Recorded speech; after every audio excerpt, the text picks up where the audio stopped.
Jadi kalau yang dari sisi EPC, Engineering Procurement Construction itu kan kita tergantung dari negara lain. Itu antriannya panjang, itu kita nggak bisa ngapa-ngapain. Tetapi dari sisi energi, nah ini juga menarik. Indonesia sekarang ini suplai listrik lumayan bagus ininya pasokannya dari sisi volume. Tapi dari sisi quality perlu ditingkatkan lagi. Sehingga untuk di daerah-daerah di luar Pulau Jawa itu industri mau bergerak ke sana kalau quality listriknya itu bagus. Nah ini perlu ditingkatkan lagi di samping volume pasokan dayanya juga quality dayanya, karena pasti mereka akan terganggu kalau dalam 1 minggu ada biarpet 2-3 kali. Nah ini akan mengganggu sekali.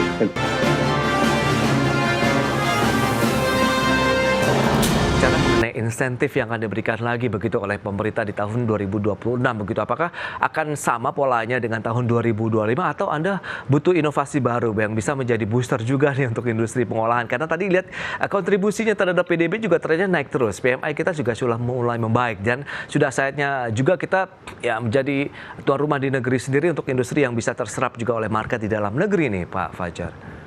Ya, di samping tadi seperti Pak Yusuf bilang tadi untuk tax insentif selain tax loan atau tax holiday juga perlu disesuaikan juga yang sudah ada, itu terutama di masalah pada saat PPN konstruksi, Mas.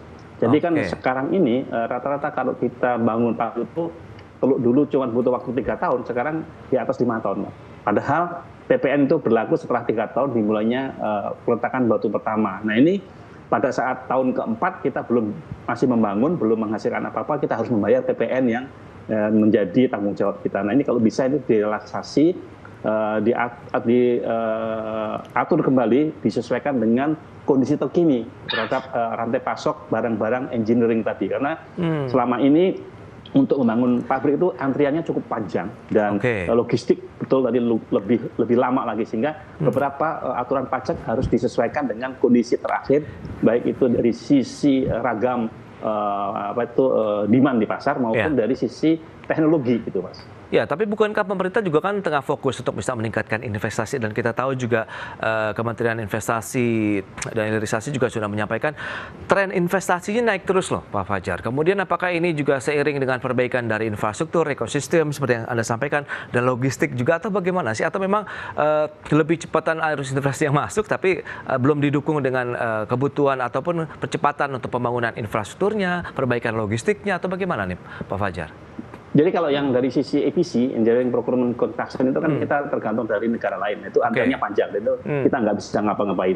Tetapi dari sisi energi, nah ini juga menarik. Indonesia sekarang ini suplai listrik lumayan bagus ininya pasokannya dari sisi volume. Tapi dari sisi quality perlu ditingkatkan lagi. Sehingga untuk di daerah-daerah di luar Pulau Jawa itu industri mau bergerak ke sana kalau quality listriknya itu bagus. Nah ini perlu ditingkatkan lagi di samping volume pasokan dayanya juga quality dayanya, karena pasti mereka akan terganggu kalau dalam 1 minggu ada biarpet 2-3 kali. Nah ini akan mengganggu sekali. Dan kemudian yang kedua masalah pasokan energi yang lain berupa suplai gas sebagai utilitas kita. Nah gas ini juga terakhir ini agak masalah, pasokannya naik turun, up and down, sehingga banyak hal-hal yang tidak bisa kita prediksikan terjadi. Jadi harga jual kita juga tidak bisa pasti. Kita mau ngambil kontrak jangka panjang itu terkendala dari cost structure kita yang hampir tiap bulan berubah. Nah ini yang perlu mulai dipikirkan bersama, bagaimana kepastian untuk membuat planning production dan planning pricing itu menjadi sesuatu yang tidak terlalu berubah terlalu banyak gitu. Nah kalau infrastruktur sendiri khususnya untuk logistiknya, kembali lagi ini perlu dioptimalkan lagi angkutan kereta api dan angkutan laut. Kalau kita mengandalkan angkutan darat sekarang yang melewati Jakarta itu setengah mati sekarang. Jalan tol udah macetnya di mana-mana. Nah ini perlu ditingkatkan lagi bagaimana double track harus segera untuk kereta api, khusus untuk angkutan barang yang terjadwal, karena terkendalanya adalah kereta api itu tidak bisa ngangkut barang yang terjadwal. Kalau itu bisa akan sangat banyak orang akan lari ke kereta api dan kemudian juga angkutan laut begitu Mas. Baik, nah lantas untuk mengoptimalkan lagi belanja insentif manufaktur sehingga bisa benar-benar menjadi booster di tahun 2026, Mas Yusuf Rendy, Anda melihat bagaimana? Apakah bisa seiring sejalan kita bisa meningkatkan tadi perbaikan infrastruktur, peningkatan infrastruktur pendukung termasuk logistik di dalamnya, sambil kita juga meningkatkan arus investasi yang masuk untuk bisa meningkatkan produktivitas produksi industri manufaktur di Indonesia ini? Ya, jadi kalau kita perhatikan dari struktur belanja RAPBN tahun depan, memang selain insentif pajak, pemerintah kan masih akan melanjutkan beberapa program seperti pembangunan infrastruktur. Jadi sebenarnya secara politik anggaran itu bisa dijalankan, tapi memang untuk mengharapkan agar kemudian berbagai kebijakan itu bisa langsung bekerja itu cukup sulit. Artinya ketika kita bicara infrastruktur dan logistik memang membutuhkan waktu. Tapi setidaknya pembangunan infrastruktur ini kan bertahap ya efeknya.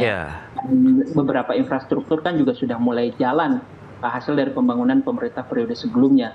Jadi harapannya itu bisa sedikit membantu ya untuk berharap agar insentif pajak ini bisa memberikan booster yang lebih besar.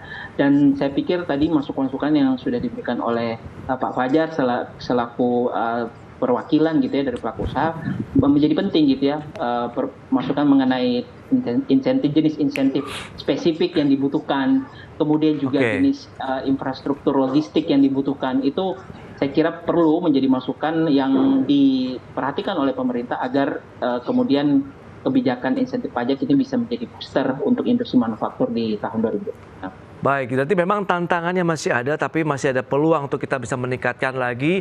Salah satu penopang atau pendukung ya, selain insentif yang diberikan, tapi bagaimana infrastruktur, sarana prasarana yang paling utama untuk industrinya sendiri juga harus tetap diperhatikan, terutama di daerah juga yang tadi menjadi satu hal yang disampaikan oleh Pak Fajar Budiono begitu dari Idaplas, bahwa bagaimana koordinasi sistem yang terintegrasi antara pusat dan daerah ini juga menjadi suatu keniscayaan yang juga harus terwujud begitu, sehingga komandonya sama begitu, dalam artian untuk mewujudkan pembangunan industri manufaktur atau pengolahan Indonesia yang semakin maju lagi, sehingga kontribusinya terhadap pertumbuhan ekonomi Indonesia diharapkan juga bisa lebih tinggi dan lebih kuat lagi begitu. Baik, Pak Fajar, Mas Yusuf, terima kasih banyak ini atas waktu, informasi dan juga update serta insight yang sudah diberikan kepada pemirsa IDX Channel pada hari ini. Selamat melanjutkan aktivitas Anda kembali. Salam sehat, sampai berjumpa kembali. Pak Fajar, Mas Yusuf, terima kasih.